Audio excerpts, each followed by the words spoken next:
안녕하세요. 편안부동산입니다. 지난 동영상에서 대다수가 생각하는 미중 무역전쟁이 가져올 부정적인 시나리오를 제시해드리면서 미중 무역전쟁이 부정적인 측면의 이면에 긍정적인 면들이 있음을 말씀드렸습니다. 또한 단기적으로 미중 무역전쟁이 오히려 한국 경제와 부동산 시장에 순기능을 할 수 있음을 말씀드렸습니다. 예상대로 연준이 미국의 금리 동결을 선언했습니다. 더불어 연준은 자산 축소 프로그램 중지를 검토하겠다는 서비스도 제공해 줬습니다. 달러빚이 많은 동남아 국가들은 안도의 한숨을 내쉬겠군요. 외환위기가 올 수 있다는 우려를 불식시킬 수 있게 되었고요. 아세안으로의 외국인 투자 또한 증가하겠습니다. 아세안은 경제개발 정책을 지속적으로 추진할 동력을 확보한 꼴이군요. 한국의 아세안 수출이 증가하겠습니다.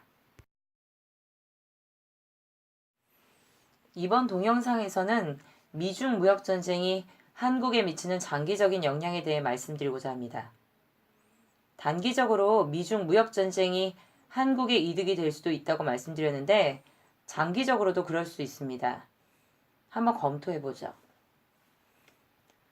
중국이 그동안 한국의 부품을 많이 수입하는 국가였던 것은 사실일 것입니다. 그러나 많은 부분에서는 이미 경쟁 관계가 아닐까 하는 생각을 합니다. 정말 많은 영역에서 중국은 세계 인류 기업들을 보유하고 있습니다. 소비시장의 규모와 가격 경쟁력은 말할 필요가 없고요. 기술 경쟁력 측면에서도 한국을 이미 따라잡았거나 바짝 뒤쫓고 있다고 봐야죠. 중국 제조 2025는 2025년까지 로봇, 통신장비, 그리고 바이오 의약, 항공우주, 전기차, 반도체, 플랜트 등 10여 개 첨단 제조업 분야에서 중국산 핵심 부품 비중을 70%로 끌어올리겠다는 계획입니다. 어느 분야가 한국과 겹치지 않습니까? 한국은 로봇 분야에서 일본, 미국, 독일 다음 세계 4위 국가입니다. 통신장비 분야에서 삼성전자, LG전자 등이 경쟁하고 있지요. 바이오 의약 분야에서는 삼성바이오, 셀트리온 등 많은 제약업체들이 경쟁하고 있습니다. 항공우주 분야에서는 한국항공우주산업과 하나에어로스페이스 등이 경쟁 중입니다. 전기차 부분에서는 현대와 배터리 업체인 LG화학, 삼성 SDI 등이 경쟁하고 있고요. 반도체 굴기는 뉴스를 통해 알고 계실 거라 봅니다. 플랜트 분야는 한국의 해외 건설 업체들 분야를 중국이 치고 들어온다는 것이고요. 원자력 발전소 건설은 중국과 입찰 경쟁을 벌이는 곳이 많습니다. 중국이 잘 나가고 있고 한국 기업들과 많은 분야에서 경쟁을 벌이고 있다는 것이 미중 무역전쟁과 무슨 상관이냐고요? 중국은 1대1 정책으로 미국의 안보에 상당한 위협이 되고 있습니다. 더불어 중국 제조 2025는 미국 기업들이 주도하는 분야도 포괄하고 있어서 미국이 경제적 패권을 유지하는 데 위협이 되고 있습니다.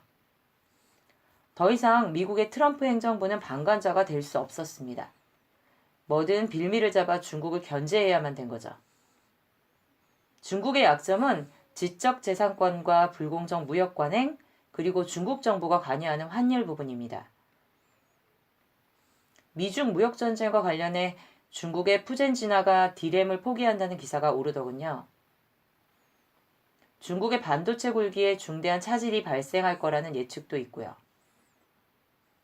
엊그제 신문에는 미국 무역대표부가 중국의 환율을 문제 삼으니 중국의 인민은행장이 미국과의 협상 테이블에 나간다는 기사도 나옵니다. 무역전쟁을 통한 미국의 중국 견제로 한국 기업은 어부지리를 얻게 될 것입니다. 중국은 얼마 전 사드 문제로 롯데를 망가뜨렸고 반도체 끼어 팔기를 이유로 삼성전자의 팔목을 비틀었습니다. 또 전기 배터리 분야에서도 자국 기업에만 보조금을 지급해 LG화학과 삼성 SDI 성장을 막았습니다. 불공정 무역 관행을 통해 자국 산업을 보호 육성시켜온 중국 정책이 미국에 의해 제동이 걸리게 된 거죠.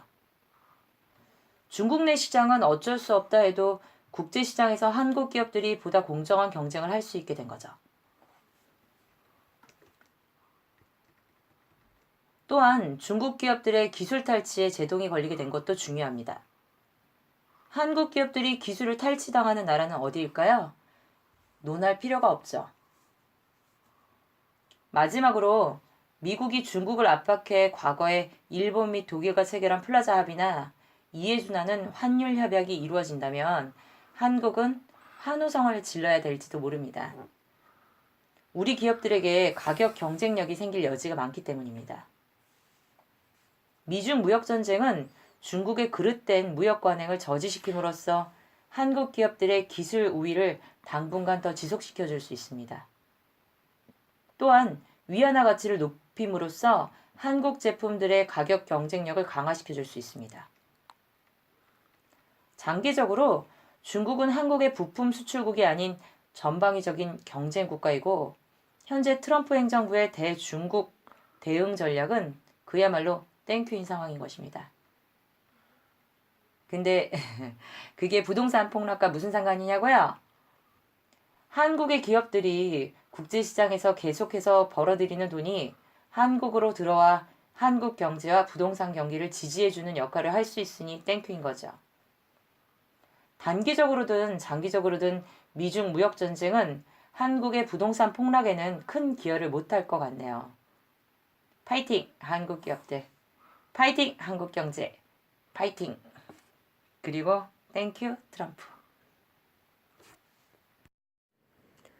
워렌 버핏은 우리의 미래를 늘 낙천적으로 보아왔습니다.